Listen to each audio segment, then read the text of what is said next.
भाइयों और बहनों, चीन ने हिंदुस्तान के शस्त्रहीन सैनिकों की हत्या करके एक बहुत बड़ा अपराध किया है।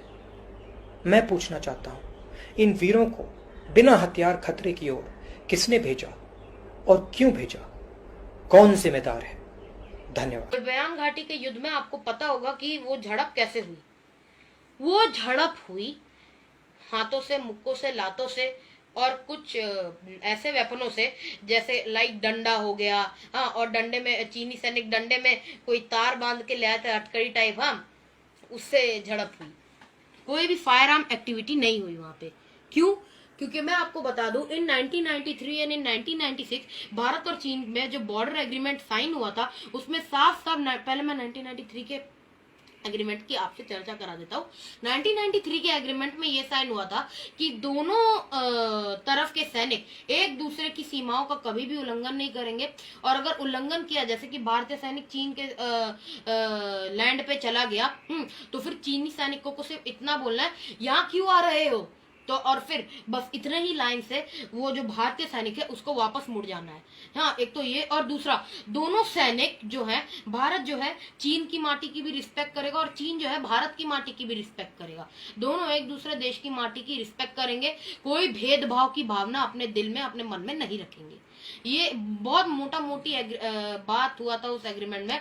तो चलिए, हमारा जो मेन एग्रीमेंट है गलवान घाटी से जुड़ा हुआ जो एग्रीमेंट है वो है 1996 का, वो मैं आपको बता देता हूँ। उस एग्रीमेंट में क्या साइन हुआ था? उस एग्रीमेंट में ये साइन हुआ था कि कभी भी जब भी इंडिया और चाइना के बॉर्डर में पेट्रोलिंग पार्टी पेट्रोलिंग कर रही होगी, तब न भारत के सैनिकों के पास ना चीन के सैनिकों के पास फायर आर्म्स होंगे या फिर ब्लास्ट वेपन होंगे। फायर आर्म्स मतलब गन, चाहे वो हैवी वेट हो या लो वेट हो या हाई वेट हो, ओके, लाइक पिस्टल या लाइक AK-47, कुछ भी फायर आर्म्स नहीं होने चाहिए। और ना ब्लास्ट वेपन लाइक ग्रेनेड, वो ऐसे करके फेंकते हैं ना, वो वाला भी नहीं होना चाहिए, ना भारतीय सैनिकों के पास ना चीन के सैनिकों के पास। तो उसी चीज को दायरे में रखते हुए गलवान घाटी की झड़प हुई। तो अब कुछ पप्पुओं द्वारा सवाल उठाए गए हैं कि भारतीय सैनिकों के पास गलवान घाटी के झड़प में गन्स क्यों नहीं थे, फायर आर्म्स, ब्लास्ट वेपन्स क्यों नहीं थे। माफी चाहता हूं कि मैं 13 साल का हूं और 50 साल उम्र वाली बातें करता हूं, लेकिन आप खुद बताइए, हमारे देश में एक नागरिक है जो 50 साल का होके 10 साल की बातें करता है, तो अब मेरा तो फर्ज बन जाता है कि मैं 13 साल का होके 50 साल की बातें करूं। क्यों? तो बस आज मैं वही बातें कर रहा हूं।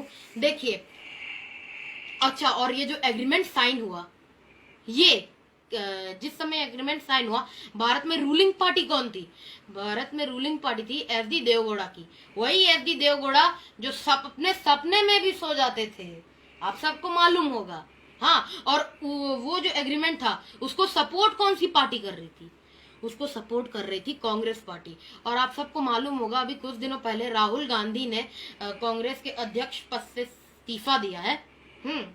तो इसका मतलब वो कांग्रेस के अध्यक्ष रह चुके हैं। अब जब वो कांग्रेस के अध्यक्ष रह चुके हैं तो उनको इतना तो पता ही होना चाहिए कि उनकी पार्टी ने कौन से ईयर में कब कब कौन सा एग्रीमेंट साइन किया, और हमारे किस देशों से हमारी दोस्ती है, क्या क्या हमने पहले अपने कांड कर रखे हैं। इतना तो पता ही होना चाहिए किसी भी पार्टी के अध्यक्ष को कि हमने पास्ट में क्या किया हुआ है, क्या एग्रीमेंट साइन है।